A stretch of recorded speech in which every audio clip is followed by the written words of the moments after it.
இவளுக்கு என்னாச்சு பங்கஜம்? சாரி காயத்ரி, உன் பொண்ணு கன்சீவா இருக்கா.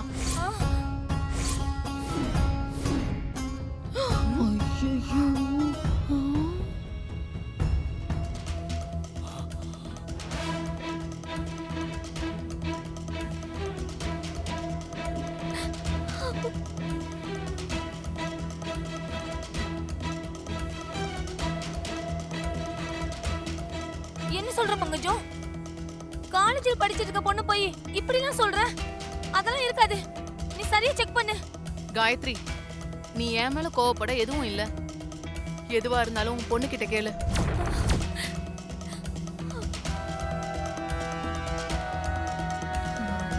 என்ன காயத்ரி, இப்பதான் உன் பொண்ணு காலேஜ் படிக்கிறான்னு சொன்ன. ஏ பிரியா, டாக்டர் ஆண்டி சொன்னது உன் காதுல விழுந்துச்சா? வாயை திறந்து பதில் பேசுடி. சொல்லுடி, பதில் சொல்லு. சொல்லு, கேக்குறாங்கல்ல, பதில் சொல்லு. பதில் சொல்லுடி. ஏன் இப்படி பண்ண? சொல்லு சொல்லு. என்ன காரியம் பண்ணி வச்சிருக்க? உன்னை இதுக்கு தான் படிக்க அனுப்புனேனா? என்ன இப்படி அசிங்கப்படுத்திட்டியேடி. பதில் சொல்லு சொல்லு. அடிக்காதம்மா, அடிக்காதம்மா, என்ன மன்னிச்சிடுமா. நான் தப்பு பண்ணிட்டேன். காலேஜ்ல என் கூட படிக்கிற பையனை லவ் பண்றேம்மா. அப்ப நாங்க 2 பேரும் யாருக்கும் தெரியாம வெளியே போனப்பதான்.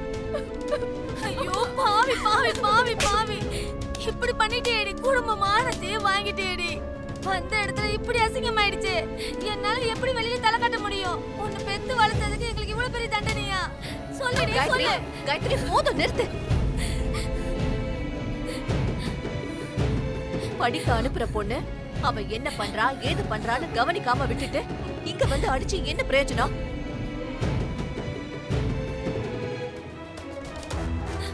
ஏமா, உங்க அம்மா எல்லாரும் முன்னாடியும் தலை குனிஞ்சு அழுத்துட்டு நிக்கிறாங்க. பாத்தியா? பெத்தவங்களுக்கு இப்படி ஒரு நிலைமையை கொடுக்க எப்படி உனக்கு மனசு வந்தது? சின்ன வயசுல இருந்தே உனக்காகவே வாழ்ந்தவங்களுக்கு நீ எவ்வளவு பெரிய கெட்ட பேரை சம்பாதிச்சு கொடுத்திருக்க.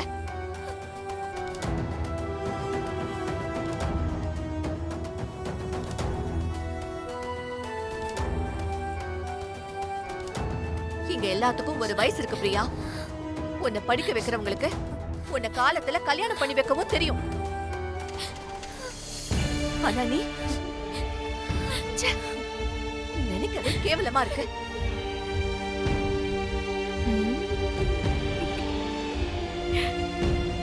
நீ பண்ணி வச்ச இந்த கேவலமான காரியத்தினால உங்க அம்மாவால இனிமே வெளியில தலை நிமிர்ந்து நடக்க முடியுமான்னு யோசிச்சு பாரு.